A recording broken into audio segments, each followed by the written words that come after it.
le génie des faussaires. Vous savez, la question du faux, c'est un peu comme le dopage dans le Tour de France, hein, c'est-à-dire qu'à chaque fois qu'il y a des méthodes de détection de plus en plus sophistiquées, ben, les faussaires inventent des moyens de plus en plus sophistiqués pour tromper les méthodes de détection et d'expertise. Alors c'est vrai, on a d'autres exemples, je crois que Picasso aussi, on raconte qu'il a signé, on lui a apporté des choses, il les a signés. Bon.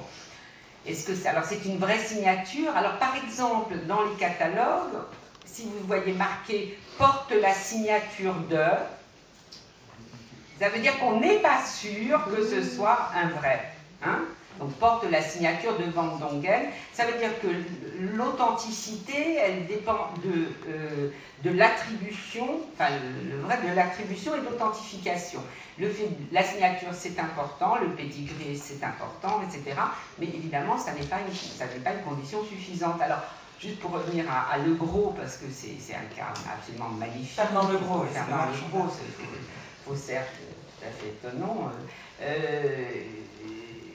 Juste quelque chose peut-être que je n'ai pas dit tout à l'heure, c'est que la spécificité du faux par rapport à la copie, au pastiche, c'est que le faux est un original. Hein. Ça c'est très important. Hein. C'est un original. Et c'est ce qui fait que c'est très difficile. Je veux dire que le génie, je mets entre guillemets le génie, mais non, je ne mets pas forcément entre guillemets, du faussaire, c'est d'arriver à créer un original, c'est-à-dire un tableau qui rend difficile la comparaison, parce qu'une copie, on a c'est pour ça que je crois que c'est... Vous définissez comment l'original ici alors? Il n'y en a pas. Il n'y en a pas. C'est ça, c'est que le faux est un original. Ça veut dire que le faussaire, on a de très beaux exemples pour ça, parce que ce que là, Lessard appelle l'interprétation, c'est-à-dire que le faussaire emprunte des éléments à divers tableaux, par exemple, et à partir de là, il fabrique un tableau qui n'a pas d'original dans le corpus de l'artiste. Hein. Alors, l'exemple le plus célèbre, l'histoire la plus célèbre, permettez de la raconter, voilà, parce que ce qui est passionnant dans la question du faux, c'est que c'est quand même un répertoire d'anecdotes infini, hein, très amusantes, qui vous mettent en question, qui mettent tout le monde en question, les experts, les attributionnistes, les philosophes, etc. Alors l'histoire la plus célèbre, c'est évidemment celle de Van Meegeren, celui qui a fait des faux Vermeer. Alors souvent les faussaires sont des gens, les faussaires modernes, à bien distinguer de gens comme Michel-Ange ou Andrea del Sarto qui a fait un faux Raphaël. Là ce sont de grands artistes, ou Luca Giordano, qui font des faux pour répondre au marché parce qu'il n'y en a pas assez, on demande des tableaux, etc. Le monde, à partir du XXe siècle, on a des faussaires qui ne sont pas connus en dehors de leur activité de faussaire. Hein. Donc c'est leur identité et d'être faussaire. L'identité de Michel-Ange, c'est pas d'être l'auteur d'un faux Cupidon. Hein. Et donc Van Meegeren était un peintre peu reconnu, donc c'est souvent comme ça que ça commence, et qui a voulu ridiculiser et se moquer des critiques et des historiens de l'art en montrant qu'ils étaient absolument nuls. Et donc il a décidé de faire un faux Vermeer. Alors ça répondait à un horizon d'attente, il faut toujours qu'il y ait un horizon d'attente, puisque c'était l'époque où on découvrait Vermeer.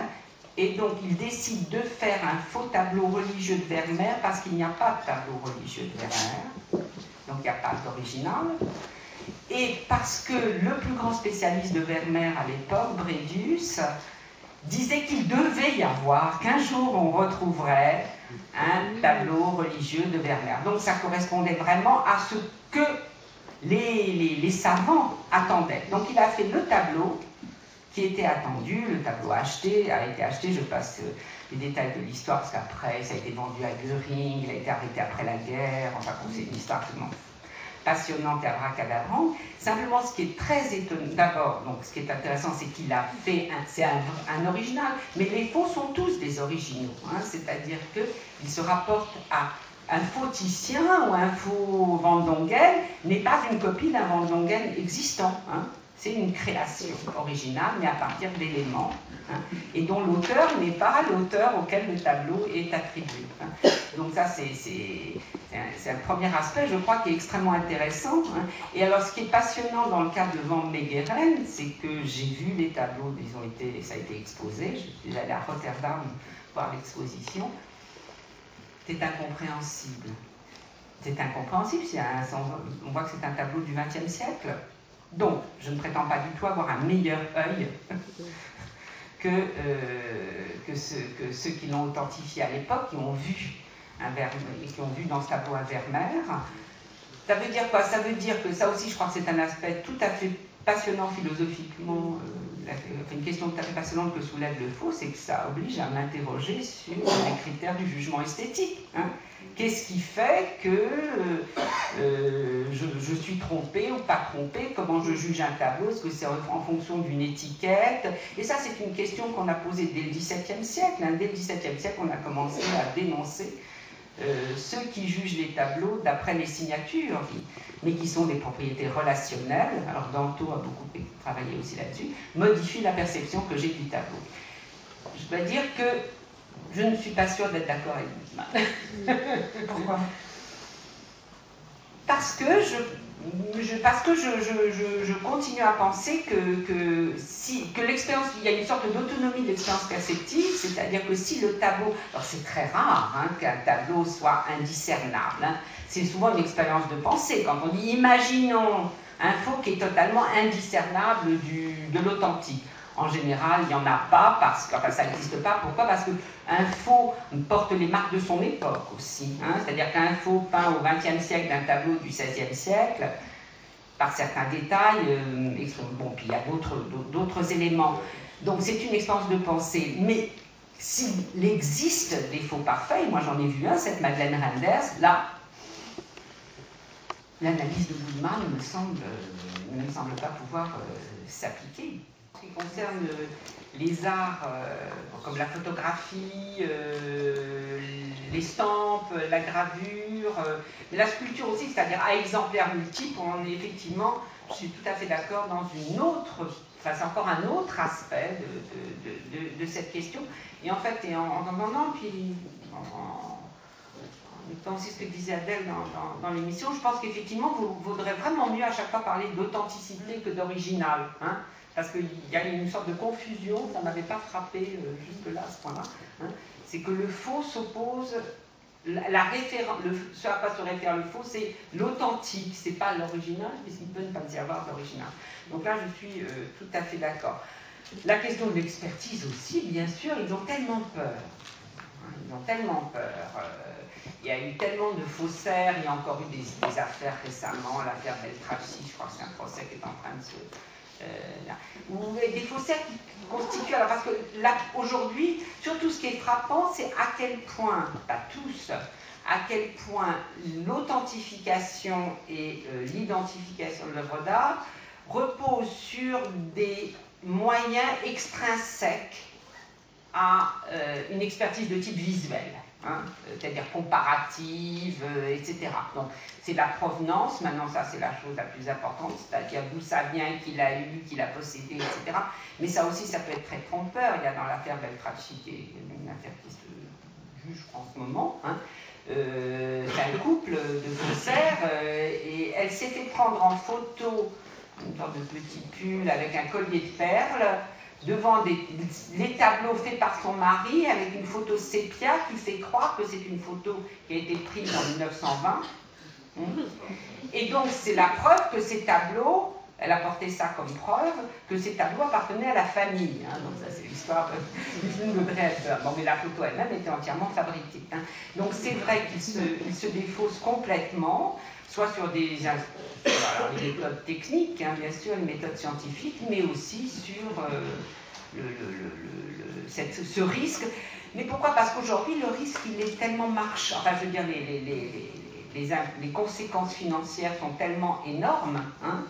Je veux dire que moi, je vais parler avec des historiens de l'art, par exemple. Le problème, c'est que les historiens de l'art, les marchands leur demandent de venir, et c'est un historien de l'art sait très bien que s'il vient pour dire oui, tel tableau ou tel dessin est d'un tel, ça va avoir un effet immédiat sur le prix au marché. Donc là, ça pose des problèmes éthiques, évidemment. Jean-Pierre Del Sarto, Luca Giordano, on a des tas d'exemples de très grands artistes qui ont fait des faux. Ce n'est pas des faussaires, ils ont fait des faux. Bon, le faussaire est un type du XXe siècle, hein, lié au marché de l'art. C'est-à-dire des gens dont l'identité, c'est de fabriquer des faux. Alors pourquoi ils fabriquent des faux? Les raisons, quand on lit les biographies, parce qu'ils écrivent tous des biographies. Hein. Il y en a beaucoup qui se suicident aussi. Hein. Là, il y a aussi la psychologie et la psychanalyse du faussaire, etc. Il n'a peut-être pas assez de talent, je ne sais pas, il a un problème d'invention, ça revient à ce que je disais là-bas, c'est-à-dire qu'il ne peut pas créer quelque chose, donc il ne peut travailler que d'après, mais il y a des artistes contemporains qui le font aussi, ça, hein, et qui ne sont pas des faussaires pour autant. Ne pas oublier quand même la motivation financière, il ne faut jamais l'oublier. Il y a très peu d'artistes qui vivent de leurs œuvres. Quand on lit les biographies des faussaires, on voit très bien que ça rapporte beaucoup d'argent. Van Meegeren, dont je parlais, qui voulait tout révéler, puisqu'il voulait tromper les critiques. Alors il y a aussi ça, très souvent dans l'histoire des faussaires, il y a volonté de ridiculiser les gens qui sont supposés savoir. Ça, c'est très important.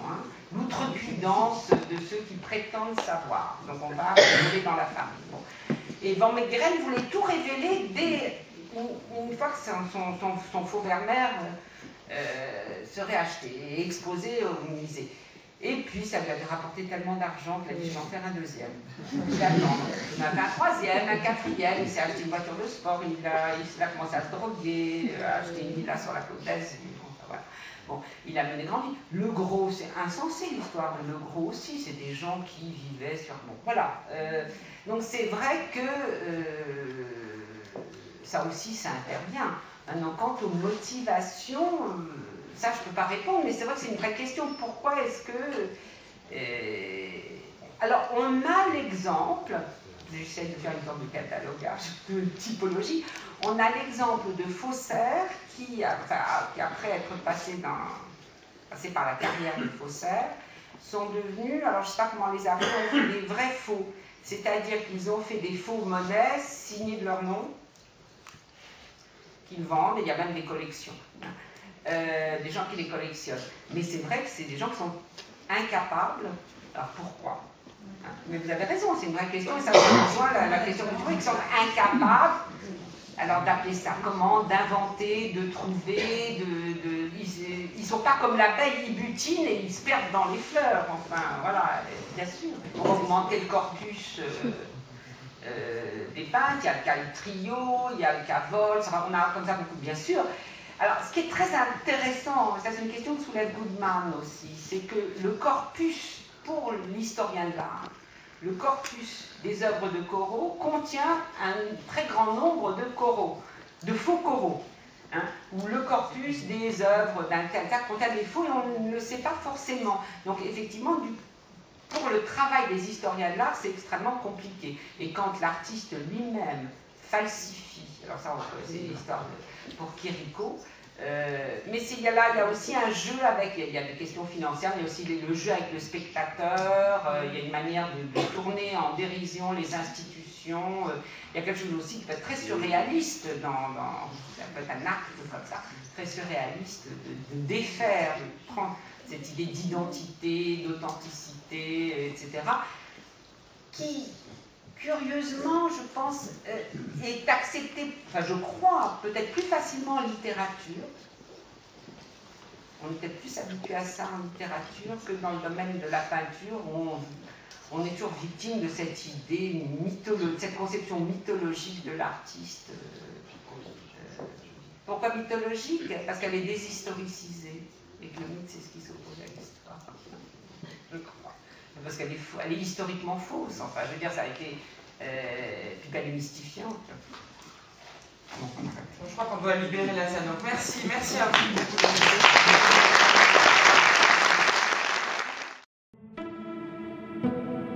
vous.